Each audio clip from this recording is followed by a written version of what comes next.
আগামীকাল বিকেলে নবান্ন থেকে আমি এবং সংশ্লিষ্ট দপ্তরের মাননীয় মন্ত্রী সিএস এফএস এবং অন্য আধিকারিকদের উপস্থিতিতে অগ্নিমিত্রা পাল এবং আমি একটি ফর্ম পাবলিশ করব, যেই ফর্ম অন্নপূর্ণা যোজনায় ফিল আপ করতে হবে এবং আমরা কালকেই বিস্তারিত বলবো। কারণ এনরোলমেন্ট যখন যত তাড়াতাড়ি করবেন তত বেনিফিট আমরা দিতে পারবো। আমাদের অন্নপূর্ণা যোজনার প্রক্রিয়াটা শুরু হয়ে যাবে কাল থেকে। যেমন যেমন ফর্ম ফিল আপ হবে তেমন তেমন ৩,০০০ টাকা ট্রান্সফারও শুরু হয়ে যাবে। আর যতক্ষণ না ৩,০০০ টাকা ট্রান্সফার হচ্ছে, স্বাস্থ্যসাথী যেমন কন্টিনিউ রাখা হয়েছে আয়ুষ্মান ভারত কনভার্ট না হওয়া পর্যন্ত, এখানে আপনার লক্ষ্মী ভান্ডারকেও কন্টিনিউ করা হবে। বিস্তারিত কালকে আপনারা জানতে পারবেন। ফর্মের কপিও আপনারা কালকে পাবেন। অফলাইন অনলাইন অবশ্যই থাকবে, শুধু পাবলিকের উপরে ছেড়ে দেওয়া হবে না।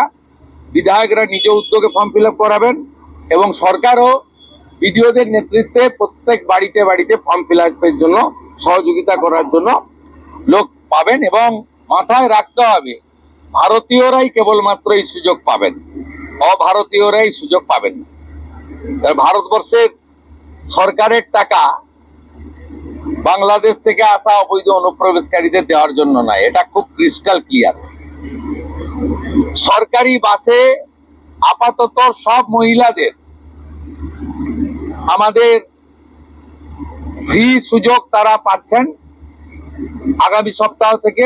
তো আগেই ক্যাবিনেট অনুমোদন দিয়েছে, এটা কার্যকর হচ্ছে। কিন্তু আমরা এখনই সবাইকে সব মহিলা বললে সুযোগ দিলে পরবর্তীকালে কিন্তু কার করব। আমরা দেখেছি ডোমকলে বিগত সরকারের সময় পুরুষরা লক্ষ্মীর ভান্ডার পেয়েছেন। কেউ যদি মুখ মাথা চাপিয়ে রেখে শিলিগুড়ি থেকে এনবিএসটিসির ভলভো বাসে উঠলেন দীঘা আসবেন বলে, তিনি যদি বোরখা পরে চলে আসেন,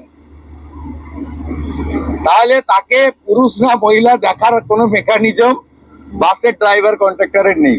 তা আপাতত চালু করলেও পরে আমরা মহিলাদের জন্য আলাদা ফ্রি